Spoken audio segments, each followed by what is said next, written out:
अस्सलाम वालेकुम एवरीबॉडी। आज की हमारा लेक्चर एक बड़ा डिफरेंट सा लेक्चर होगा जो है ना, क्योंकि वो होगा बेसिकली पेपर अटेम्प्टिंग टेक्निक्स के ऊपर। ठीक है, आपने किस तरह पेपर करना है, ये सबसे इम्पोर्टेंट बात होती है आपकी जो है ना आपके एग्जाम की, कि आपने पेपर किस तरह करना है। जो है ना, आप जितना मर्जी पढ़ लो, जितना मर्जी सीख लो, जो है eventually it box down to कि आप जब बैठोगे उधर, आप जब करने की कोशिश करोगे, आप कितना अच्छा उसको प्रेजेंट कर पाते हो, कितना अच्छा कर सकते हो। अब इस लेक्चर में मैं एक लेक्चर होगा, लेकिन मैं पूरी कोशिश करूंगा, आप इसको गौर से सुनना, बार बार सुन लेना लेक्चर को, बट मैं कोशिश करूंगा कि अपना ही एक पास पेपर जो है वो मैं इधर लेके आया हूँ आपके लिए, आपके सामने जो है। और इस पास पेपर के थ्रू जो है ना, मैं आज आपको समझाने की कोशिश करूंगा कि यार मॉक आपने किस तरह करना है, आपने मार्जिन कहाँ लगानी है, आपने फ्लो चार्ट कैसे बनाने हैं, आपने हेडिंग्स कैसे बनानी है, सब हेडिंग कैसे बनानी है। देखो, आपका एग्जाम का कंटेंट हो सकता है कई दफा अच्छा हो सकता है कई दफा ना अच्छा हो, बट मैं पूरी कोशिश करना चाहता हूँ कि आपकी एटलीस्ट प्रेजेंटेशन ठीक हो, आप जिस तरह से वो करते हो वो ठीक हो। ठीक है, उसपे सबसे पहले पेपर के अंदर ऑब्वियसली आपके क्वेश्चंस होते हैं, क्वेश्चंस को जो है आप देखते हैं, आप देख के जो है ना बनाते हैं। अब एक चीज जो कि मुझे बहुत ज्यादा हेल्प की थी वो थी ये टाइम की। अब मैं इस टाइम की के बारे में आपसे बात करना चाहूंगा कि टाइम की क्या है।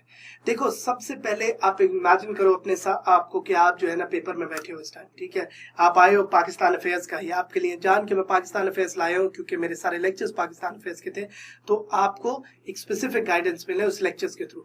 ठीक है, अच्छा, अब आपके सुबह 9 बजे आपका एग्जाम शुरू हो गया। 9 बजे एग्जाम आपका शुरू हुआ, 9:10 से 9:15 भी हम सारी चीजों के ऊपर आएंगे, एमसीक्यूज के ऊपर। 9:10 से 9:15 आपने एमसीक्यूज करने हैं। 10 से 15 मिनट एमसीक्यूज के लिए बहुत ज्यादा होते हैं, आप आराम से उनको एमसीक्यूज को जो है ना उसके अंदर केटर कर सकते हो। इससे ज्यादा वैसे भी टाइम नहीं मिलता, 9:20 के करीब वो वैसे ही आपसे खींच लेते हैं। ठीक है, पेपर से थोड़ा सा पहले आओ ताकि आके आप उनसे शीट्स मांगो और आप मार्जिन लगा लो। ठीक है, सारे के सारे पेपर्स जितने आपको मिलते हैं एक बुकलेट में, आप सारों पे मार्जिन लगा लो ताकि बाद में आपका टाइम बच जाए। ठीक है, मिल जाती है। 9:15 से 10 बजे तक 45 मिनट्स है आपके पास।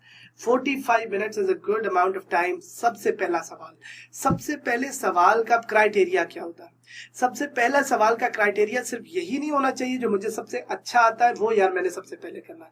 उसका क्राइटेरिया ये भी होना चाहिए कि जो मुझे जो है ना सबसे अच्छा तो आता ही है, बट जिसके अंदर मेरे पास एक ऐसा कोई डिस्टिंग्विशिंग फैक्टर है, ऐसी कोई चीज है जिससे मैं अपने आप को मुख्तलिफ कर सकूं जो है ना बाकियों से, वो बहुत ज्यादा जरूरी है। वो जो है ना उसके अंदर आपने बात करनी है। जैसे फॉर एग्जांपल मेरे पास इस्लामियात है तो कोई आयत है, कोई हदीस है मेरे पास, मेरा पाकिस्तान अफेयर्स है कोई अच्छा फ्लो चार्ट, कोई मैप, कोई कोटेशन मेरे पास ऐसी है जो कि सीधी स्ट्राइकिंग होगी। क्योंकि देखो, पहले सवाल से उनके जहन में एक इमेज क्रिएट हो जाएगा। पहला अच्छा सवाल होता है तो अगले सवालों पे भी उसका एक इम्पैक्ट क्रिएट होता है। ठीक है, 45 minutes is a good amount of time. मैं क्या करता था, मैं अपने पास पे जो अपना पेपर होता था, पेपर को घुमा के जो है या फिर अपनी किसी रफ शीट के ऊपर मैं एक तेजी से ना क्विक आउटलाइन बना देता था जो है ना। इस तरह से आप जो है ना, कश्मीर इशू है, आपने जो है ना उसकी कोई वो बना दी जो है ना, आपने उसकी एक आउटलाइन बना दी सोल्यूशंस की। ठीक है, बहुत क्विक अपने रफ के अंदर बिल्कुल सिंगल जो है ना वर्ड्स के अंदर मैं लिखता था, और जो है मैं उसको बहुत रफ बनाता था। उसकी वजह ये कि आपको टाइम बचाना है, तो पहले 5 मिनट में लेता था, जितना मेरा दिमाग में आइडियाज आ रहे हैं सबको उतार लिया मैंने उस पेपर के ऊपर। एक दफा मैंने उस रफ पेपर के ऊपर लिख लिए अपने आइडियाज। अब जब मैं शुरू करूंगा तो फिर मुझे बार बार सोचना नहीं पड़ेगा। मैं उन्हीं आइडियाज जो मैंने लिखे हैं, वो आइडियाज मेरी सब हेडिंग्स है इधर, उनको जो है मैं अपने सब हेडिंग्स बना के उनको ABC, अभी आपको समझ आएगी कि कैसे करना है जब मैं आपको दिखाऊंगा, बट ABCD करके आप जो है ना उनको प्रेजेंट करेंगे।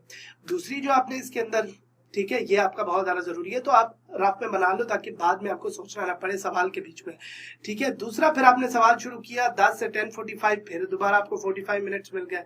अब जो है ये टाइम, मैं आपको क्यों कहता हूँ कि टाइम रखो। देखो, बहुत दफा ऐसे होता है कि आप कहते हो यार पहला सवाल मेरा बहुत तेज निकल गया था, बहुत जल्दी हो गया था, जो है ना मैं बहुत ज्यादा उसमें टाइम गुजार दिया, तो इस वजह से मैं जो उसको हैंडल नहीं कर पाया। तो आपने इसके अंदर क्या करना है, आपने इसके अंदर बहुत ज्यादा इस बात पे फोकस करना है कि आपने जो है अपना पहला सवाल वो करना है जो आपको सबसे अच्छा आता है, जो दूसरा सवाल है वो उसके बाद ऑब्वियसली। लेकिन अगर किसी भी जगह आपका 10 से 10 हो रहा है तो आपके जहन में होना चाहिए कि यार अगले सवाल को मैंने 10:45 तक खत्म करना है, ताकि इवेंचुअली अगर आप अपने लिए छोटी छोटी डेडलाइंस रखोगे तो इवेंचुअली आपके लिए बहुत जो है ना हेल्पफुल हो जाएगी ये चीज, ठीक है। उसके बाद हमने 10 से 10:45 तक आपने अपना क्वेश्चन नंबर 2 किया। 10:45 से 11:20 टू 11:25 आपका क्वेश्चन नंबर 3 हो गया, ठीक है।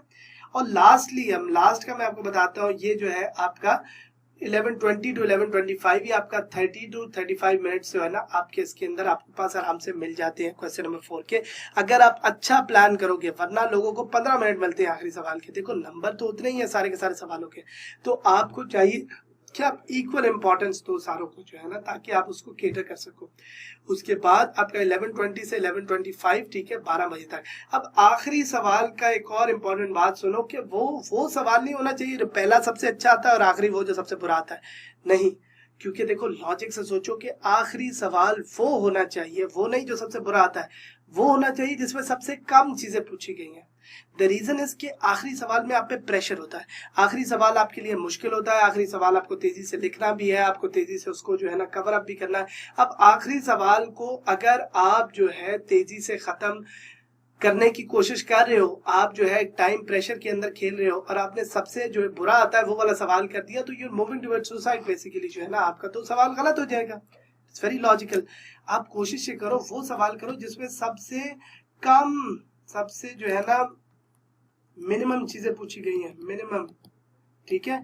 द रीजन फॉर एग्जाम्पल जैसे आपका कश्मीर का इशू है, तो अगर उससे पूछा कि कश्मीर का इशू क्या है, इसके इफेक्ट्स क्या है, उसका सोल्यूशन क्या है, 3 डिफरेंट डायमेंशन है, तीनों डिफरेंट डायमेंशन को आपने केटर करना है अपने सवाल में, तीनों के मार्क्स सिमिलरली डिवाइड हो जाते हैं।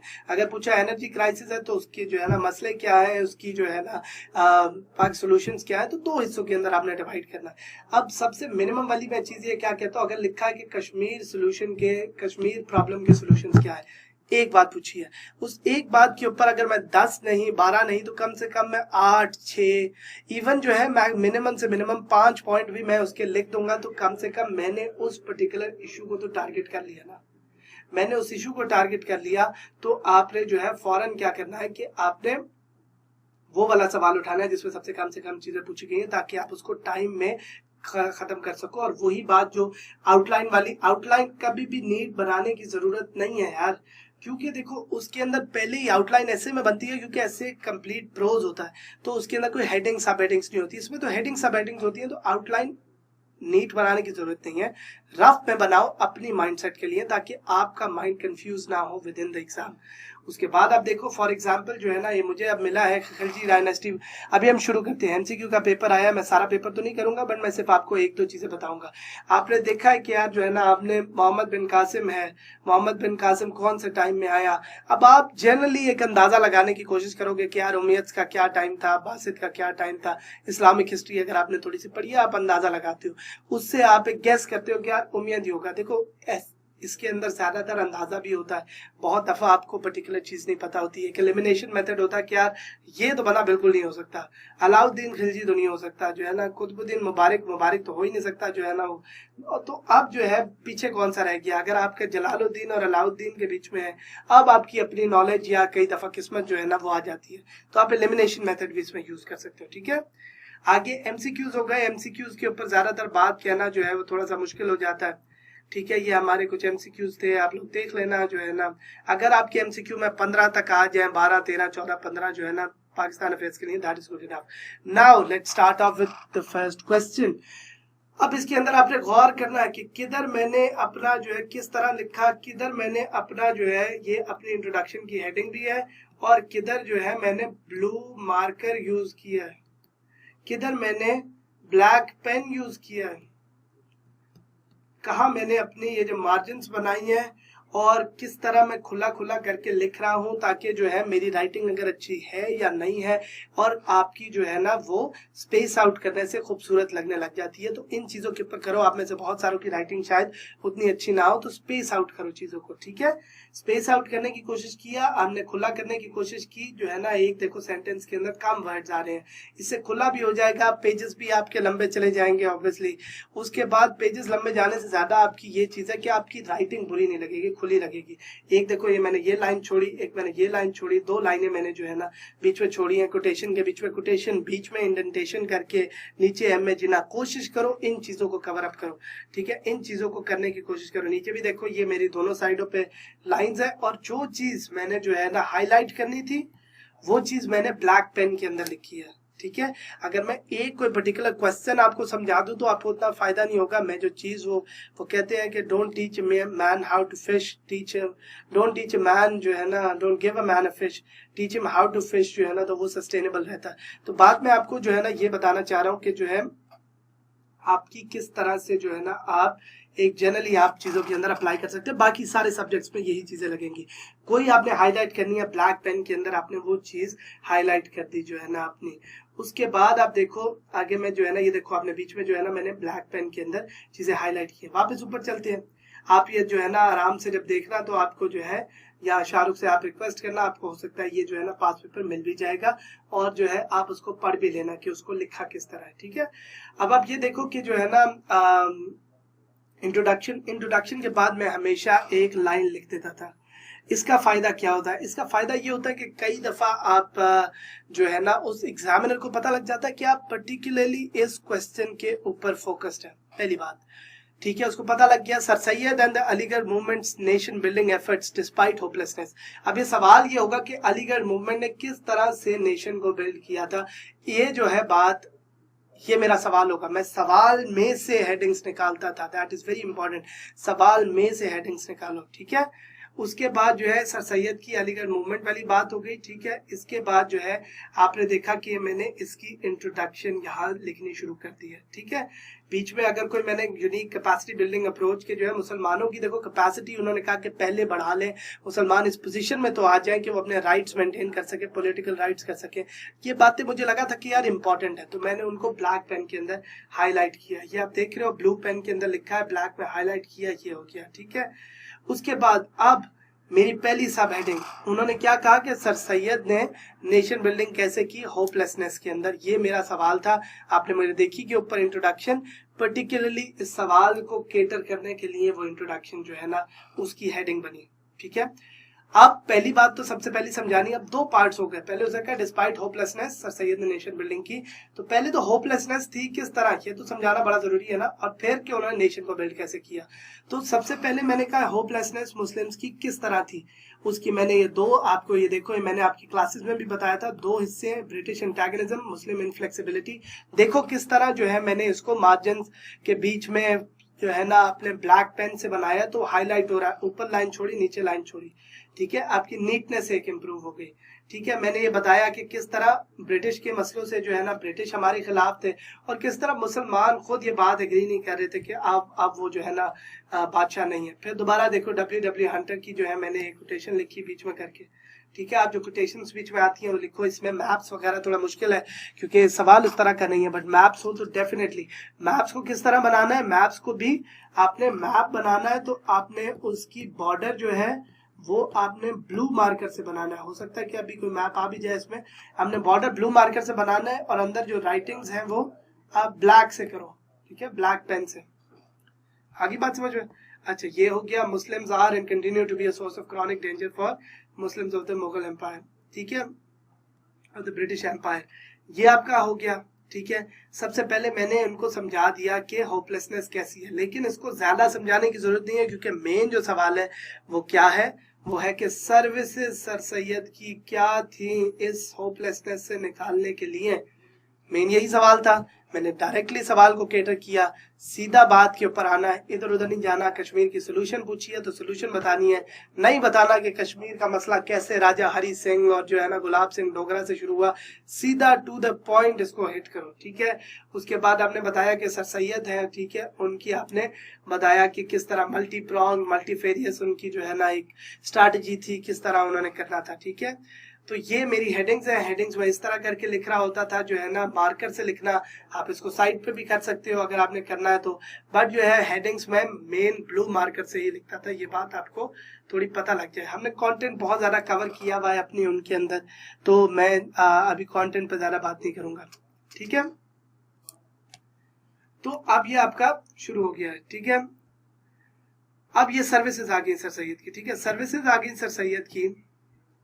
तो सर्विसेज के अंदर सबसे पहली चीज आपकी ट्रिनिटी पॉलिसी है। ये मैंने आपको क्लासेस लेक्चर्स के अंदर भी बताई हुई है, ठीक है, ट्रिनिटी पॉलिसी है। आप ये देखो कि इसकी डायग्रामेटिक रिप्रेजेंटेशन किस तरह करनी है। ब्लू मार्कर ब्लैक पेन को तो आपने देखा ही है, बट आप ये देखो कि यार ये चीजें जो आपको नंबर दिलवाती हैं, ये जो डायग्रामेटिक रिप्रेजेंटेशन है, ये जो आपकी जो तरीका है इसको जो है प्रेजेंट करने का, बातें वही होती हैं लेकिन हर बंदा उसको एक डिफरेंट तरह से करता है। तो इनको आप उठाओ, ठीक है। ऐसे मैं सब हेडिंग्स लिखता था, वो 3 हुआ। 3 में क्या आया, services of sir Syed dispelling hopelessness, वो हमने बात कर दी है। फॉरन जो है 1, उसके अंदर removing fear and adopting aloofness, ठीक है, 1 हो गया, 2 हो गया, ठीक है, 3 हो गया आपकी इस तरह। अब सर सैयद की फिर पॉलिटिकल सर्विसेज के ऊपर आ गया। अब ये देखा है आपने कि मैंने इसके अंदर ए के बाद 1 2 3, पहले मैंने उनकी जनरल ट्रिनिटी थ्योरी की बात की, फिर बी का 1, बी का 2, बी का 3, ये देखो ये बी आ गया, political services of sir Syed to revive hope, किस तरह हमने होप रिवाइव करनी है। उसी के नीचे मैंने 1 कर दिया, ठीक है, मोहम्मद एन एजुकेशनल कॉन्फ्रेंस आ गई, हिंदू उर्दू कॉन्ट्रोवर्सी आ गई आपकी, ठीक है। उसी तरह ही आपका सर सैयद का रोल ब्रिटिश लेजिस्लेचर के लिए आ गया, ऑपोजिशन टू कांग्रेस आ गई। ये उनकी पॉलिटिकल सर्विसेज हैं, जो देखो कितना छोटा मैंने इसके अंदर लिखा है, ठीक है। मैंने शायद 4 लाइनें 3 लाइनें लिखी है, इतनी ही आपको लिखनी है, बट ज्यादा से ज्यादा सब हेडिंग्स आपके पास होनी चाहिए। जितना ज्यादा कैटेगराइज करोगे सब हेडिंग्स को, आपको बनाना आ गया आप कि आपने मार्कर से लिखना है ये किस तरह करना है, और ज्यादा से ज्यादा सब हेडिंग्स आपके पास होनी चाहिए, ताकि मेकिंग इट, आप गौर करो छोटी सी चीज के ऊपर कि मेरी हर सब हेडिंग के ऊपर उसने टिक मारे हुए हैं, एक एक टिक जो है ना हर सब हेडिंग के ऊपर, आपने ये चीज गौर की होगी, ठीक है। अब द पॉइंट इज कि ये जो बंदा है, ये जो टीचर है, इसका मुझे नहीं पता जो है ना, उसने जो है ना जो चेक की। अब द पॉइंट इज कि उसने इन सब हेडिंग से क्यों लिया, उसके लिए चेकिंग आसान हो गई, उसने जो है ना नंबर आपको ज्यादा दे दिया, और इस तरह आपकी growth of the new crop of leadership आपकी आ गई। और आखिरी आपकी कंक्लूजन आ गई कि सर सैयद ने किस तरह किया। कंक्लूजन में हमेशा छोटी लिखता था, ये कोटेशन उसके अंदर लिख दी, ठीक है। पार्ट 3 भी हम चलते हैं, जो है ना इसका क्वेश्चन नंबर 2 जो है ना, मैं क्विकली आपको ओवरव्यू दे देता हूं इसके बारे में कि अब ये था शेख अहमद सरिंदी किस तरह से एंटी इस्लामिक रेटोरिक जो है उसके खिलाफ एक बुलाक क्या होता है, जो वॉल होती है। तो सवाल भी ये होगा कि सर सही है शेख अहमद सरिंदी ने किस तरह एंटी इस्लामिक रेटोरिक जो है ना वो खत्म किया अपने टाइम में। शेख अहमद सरिंदी के ऊपर एक कोटेशन से मैंने शुरू किया, इलामा इकबाल की हमने गौर किया, पिछली दफा भी ऐसे ही था, बीच में ब्लैक पेन यूज किया, ये आप लोग पढ़ सकते हैं। मैंने आपको कहा है कि आप नियर पेयर वालों से, नियर पेयर से आप जो है ना वो ले लो आप एग्जाम, तो आपको जो है ना ये वाला पर्टिकुलरली मिल भी जाएगा, ठीक है। शेख अहमद सरिंदी हो गई। आपने जो है ना उसके बाद नीचे जो है आपने इसके ऊपर बात की, आपने डिस्पेल करने की, आपने ब्लैक पेन इसके अंदर इस्तेमाल कर लिया, ठीक है। फिर दोबारा आपकी ये आपकी कोटेशन आ गई। कोटेशन को हमेशा बीच में इंडेंटेशन के अंदर करो। ये मेरी इंट्रोडक्शन अब खत्म हो गई। इंट्रोडक्शन के बाद फिर मैंने उसके अंदर अब किसी भी, क्योंकि ये सवाल इस किस्म का है, अगर एनर्जी क्राइसिस होता तो शायद मैं बैकग्राउंड ना देता, वाटर क्राइसिस होता मैं बैकग्राउंड ना देता, लेकिन उन्होंने मेरे से पूछा है कि सर सैयद अहमद ने एंटी इस्लामिक रेटोरिक किस तरह खत्म किया, तो पहले बताना तो जरूरी है कि एंटी इस्लामिक रेटोरिक क्या था उस टाइम पे, तभी हम बता सकते हैं ना कि उन्होंने कैसे खत्म किया। तो अकबर दीन इलाही के ऊपर हमने बात की, सब हेडिंग्स के थ्रू, सब कुछ सब हेडिंग्स के थ्रू करना है, स्ट्रक्चर करना है। वादतुल वजूद की बात की, भक्ति मूवमेंट की बात की, ठीक है, कि उस टाइम पे चल क्या रहा था, जो मैंने आपको अपने लेक्चर्स के अंदर बताया कि प्रिवेलिंग सिचुएशन क्या थी, ठीक है। उसके बाद फौरन आगे सर्विसेज ऑफ शेख अहमद सरिंदी वो क्या है, सर्विसेज पे बात हो गई, आपने उन्हीं सारों को सर्विसेज बनाया, सब हेडिंग्स हैं। फिर दोबारा गौर करो, छोटी सी उसके अंदर जो है ना डिटेल्स आ गई हैं, इन सब हेडिंग्स के ऊपर हमने काम किया है, बीच में ब्लैक पेन का इस्तेमाल किया है, कंटेस्ट की इन्होंने भक्ति मूवमेंट को, लेटर्स लिखे नोबिलिटी को, ठीक है, लेटर्स लिखे जहांगीर को, नक्शबंदिया ऑर्डर जो है इन्होंने सेटअप किया, उस पर हमने बात कर दी, अपोज किया जो है इन्होंने शिया सुन्नी डिवाइड को, सेक्टेरियनिज्म को, और लास्टली जो है ना आपने क्या किया कि जो है लास्टली आपने इसके अंदर कंक्लूजन कर दी, ठीक है, और कंक्लूजन करके अब आपने इसको खत्म कर दिया, ठीक है। और इस तरह करके छोटी सी कंक्लूजन है। एक और मैं आपको अगर क्वेश्चन क्विकली दिखा दूं तो ये सोशल प्रॉब्लम्स है पाकिस्तान की, आपको मिल जाएगा। अच्छी कोटेशन से स्टार्ट हुई, कोटेशन से अब ना भी करो, मैप से स्टार्ट कर लो, इन चीजों से आपने स्टार्ट की, और होपफुली जो है ना आपने इस क्वेश्चन को लेके आपने उसी तरह ही इसको भी अटेम्प्ट करना है जिस तरह आपने बाकियों को अटेम्प्ट किया था। ठीक है, आप इन क्वेश्चंस को देख लो, मैंने आपको जनरली समझा दिया है कि क्या जो है ना इसके अंदर इश्यूज हैं, कुछ जो है बाकी इसमें जनरली जो है ना थोड़े से इश्यूज भी हैं, बट जो है ना आपके जो सवाल आपके पास है इनको सिर्फ एक as an example, as a model आप रखो बाकियों के लिए। ठीक है, इसको गौर करो, छोटी छोटी चीजों पे गौर करो, कहाँ पेन, कहाँ मार्कर, कहाँ कुछ, कहाँ वो फ्लो चार्ट्स है, कहाँ सब रेटिंग्स है, एंड विद दैट आई शैल जो है ना होपफुली